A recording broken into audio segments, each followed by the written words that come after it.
నీవు ప్రార్థన చేసి, తండ్రి నీ ఆత్మను నాకు దయచేయి, ఈ అనారోగ్యంతో పోరాడే శక్తి నాకు లేదు, నీ ఆత్మ నాలోనికి వచ్చినప్పుడు నా అనారోగ్యంతో నీ పరిశుద్ధాత్మయే పోరాడి నాకు స్వస్థత ఇస్తారు. నా శత్రువులు బలమైన వారు అవ్వచ్చు, లేకపోతే నేను ఎదుర్కొంటున్న పాపము వద్దనుకున్న చేసేస్తున్నాను, నాలో సెల్ఫ్ కంట్రోలింగ్ పవర్ నాకు సరిపోవట్లేదు, నీ ఆత్మాభిషేకము ద్వారా ఈ యొక్క కాడి, ఈ భారము, ఈ యొక్క బలహీనతలు విరిగిపోతాయని నీ వాక్యం చెప్తున్నది. కాబట్టి నీ ఆత్మతో నన్ను బలపరచు ప్రభువా అని మనం ప్రార్థన చేసుకోవాలి. యేసు ప్రభు వారు గెత్సెమనే తోటలో ఆయన శిష్యులతో ఒక మాట అంటారు, మీరు ఒక గడియ అయినను ప్రార్థన చేయలేరా?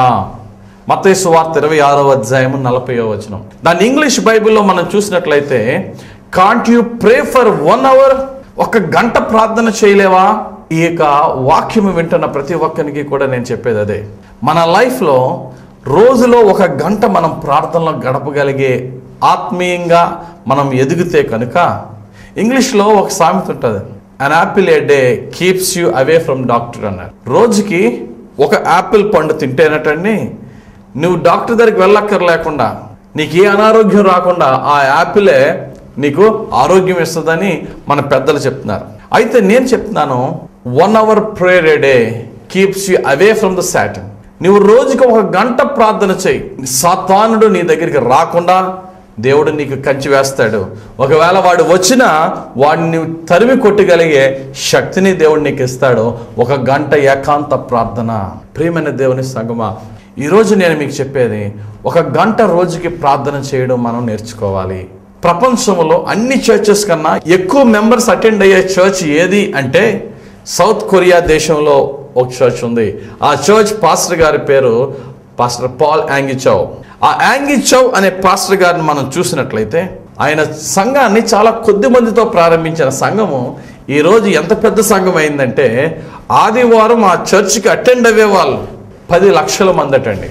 ప్రియులరా, అంత పెద్ద సంఘాన్ని కట్టిన గొప్ప దైవ సేవకుడు ఒక చక్కటి మాట అంటారు, every Christian should pray 1 hour a day and every pastor should pray 3 hours a day. ఒక ప్రతి క్రైస్తవుడు రోజులో ఒక గంట ఏకాంత ప్రార్థన చేసి తీరవలసిందే. ఒక పాస్టర్, ఒక సువార్థికుడు కనీసం 3 గంటలు అతడు తన మోకాల మీద తన ప్రార్థనలు గడపాలి. గమనించండి, ప్రార్థనకు మించిన బలమైన ఆయుధము, సాధనము ఇంకొకటి లేదు. ఈ వాక్యాన్ని ధ్యానిస్తున్న మనం అందరం కూడా తెలుసుకోవాల్సింది, ఒక క్రైస్తవ విశ్వాసిగా నేను రోజుకి ఒక గంట కనుక నేను ప్రార్థన చేయగలిగితే నేను అప్పుడే సక్సెస్ఫుల్ క్రిస్టియన్గా నేను చెప్పగలను అని ఒక నిర్ణయం తీసుకుందాం.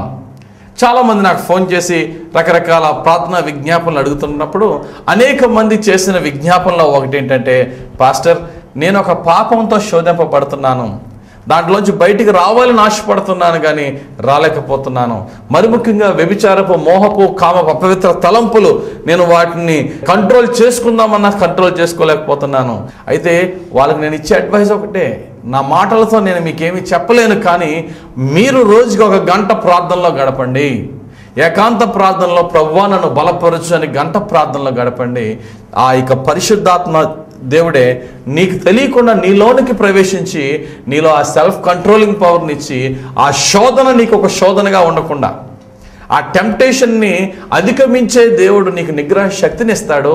ఒక గంట దేవునితో ప్రార్థనలో గడుపనే నేను సలహా ఇస్తాను. ఎటువంటి ఇబ్బందుల్లో నుంచన్నా ప్రార్థన ద్వారా మనం సంపాదించుకునే ఆత్మాభిషేకము మనల్ని పైకి లేపి గొప్ప చేస్తాడు. దేవుడు తన పరిశుద్ధ వాక్యం దీవించి మనందరి జీవితంలో నెరవేర్చునుగాక.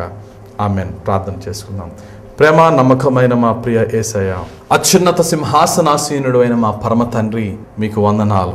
ఈ శ్రేష్టమైన సమయంలో తండ్రి, మేమందరము కూడా ఒక బలమైన నిర్ణయం తీసుకుని రోజులో ఒక గంట ఏకాంత ప్రార్థనలో గడపాలని, ఈ ప్రార్థన ద్వారా నీ అభిషేకాన్ని పొందుకుని మా సమస్తమైనటువంటి కాడులు, బరువుల నుంచి మేము విడుదల పొంది నెమ్మదితో, సమాధానంతో, పరిశుద్ధంగా నేను సేవించి నీలో ఆనందించాలని ఆశపడుతున్నాం. వాక్యం విన్న ప్రతి ఒక్కరిను నీ యొక్క వాక్కుతో నీవే తాకమని కోరుచు. ఈ వాక్యం విన్న ప్రతి ఒక్కరిని నీ పరిశుద్ధాత్మలో ఫలింపచేసి యేసయ్య మహిమగల నామములోనే ప్రార్థించి మమ్మల్ని అందరినీ మీకు అప్పగించుకొనిచున్నాము. మా పరమ తండ్రి. ఆమెన్. God bless you.